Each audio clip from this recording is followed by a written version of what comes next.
বন্ধুরা, ODI series শুরুর আগে ভারতের জন্য একটা বড় সমস্যা তৈরি হয়েছে।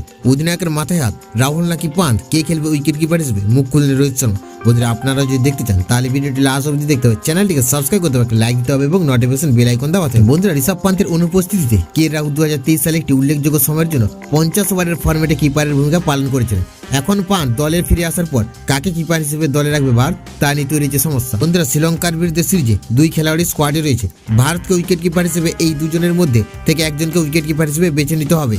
বন্ধুরা, ওডিআইতে কে রাহুলের কিন্তু দুর্দান্ত ব্যাটিং রেকর্ড রয়েছে। ভারতের এই 35টি ম্যাচে তিনি 58.91 করে 1355 রান করেছেন। বন্ধুরা, যেখানে দুটি 100 রানের মধ্যে 10টি অর্ধশত রান রয়েছে। স্টাম্পের পিছনে দাঁড়িয়ে তিনি 48টি ডিসমিলার করেছেন। বন্ধুরা, এদিকে পান্তেরও শেষ বছর ওয়ানডেতে ভালো পরিসংখ্যান ছিল। 2022 সালে ম্যানচেস্টার ইংল্যান্ডের বিরুদ্ধে তার প্রথম ওডিআই সেঞ্চুরি, 113 বলে অপরাজিত 125 রান। বন্ধুরা, পান্ত 12 ম্যাচে 336 রান করেছিলেন। স্বাভাবিকভাবে ভারতের জন্য দুজনের মধ্যে একজনকে নির্বাচন করাটা কঠিন হয়ে উঠেছে। বন্ধুরা, ম্যাচের পূর্ববর্তী সাংবাদিক সম্মেলনে ভারতের অধিনায়ক রোহিত শর্মা এই বিষয়টি নিয়ে ধোঁয়াশায় রেখে দিলেন। তিনি বলেন, আমাকে প্রধান কোচের সঙ্গে এই নিয়ে আলোচনা করতে হবে।